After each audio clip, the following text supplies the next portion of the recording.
આમ આદમી પાર્ટીના ફ્રન્ટલ સંગઠન પ્રમુખ પ્રવીણ રામ અને શિક્ષણ સેલ દ્વારા સર્ચ ઓપરેશન કરીને આવી કોલેજના કૌભાંડ બહાર પાડવામાં આવ્યું છે,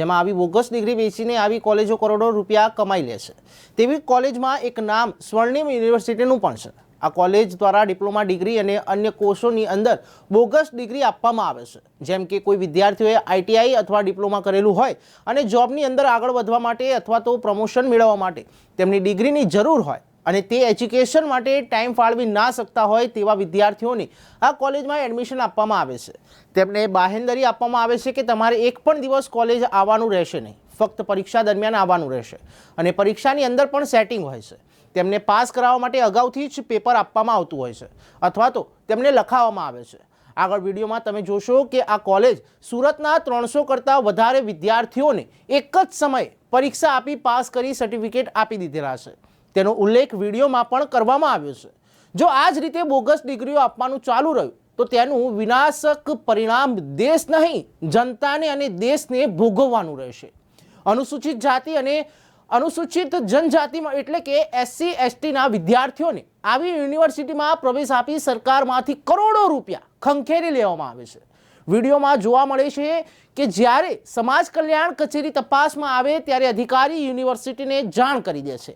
જેથી આ લોકો હાજરી પત્રક અને અન્ય વસ્તુ તૈયાર રાખે। વિડીયોમાં આ ભાઈ કહે છે કે ચેકિંગ આવતા મેં એક જ દિવસમાં 8 મહિનાની હાજરી પત્રક બનાવીને બધામાં પીપી કરી દીધા છે। જો કે આ વિડીયોની પુષ્ટિ ન્યૂઝ ફોર ઇન્ડિયા કરતું નથી।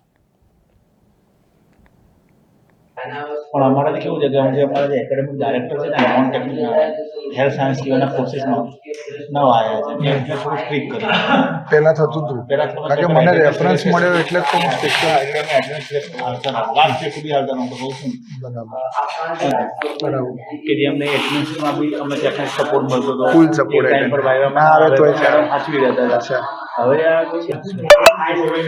પહેલા તો પેપર બધું થઈ જતું હતું ને સપોર્ટ મળતો એટલે લખીને બી લાવતા હતા। હવે એ સિવાયના બીજા બી એડમિશન છે, હવે એ totally non attending non editing હોય અને આપણે કેવું કે પેપર લખવા એ મેટર થઈ મારા સ્ટુડન્ટ બધા હું આ બધા એડમિશન આમાં એક્સપર્ટ હતો આવી રીતના હું બાપરે તમારી જોડે સેમ રહે મોડું ચાલે બરાબર પછી બધું ડોક્યુમેન્ટ આવી ગયા પછી આપણે લઈ ગયા એક્ઝામ નિકાલવા ત્યારે થોડો આડો કોણ એક્ઝામ નિકાલવા વાળો ઓહો ત્યાં સુધી બધું વ્યવસ્થિત હતું એ ટાઈમ પહેલી વાર આડો એને કીધું કે બધાની એટેન્ડન્સ બતાવવી પડશે લો મેં કીધું દર વખતે કરીએ ત્યારે અત્યાર સુધી છેલ્લા ટાઈમે કીધું વસ્તુ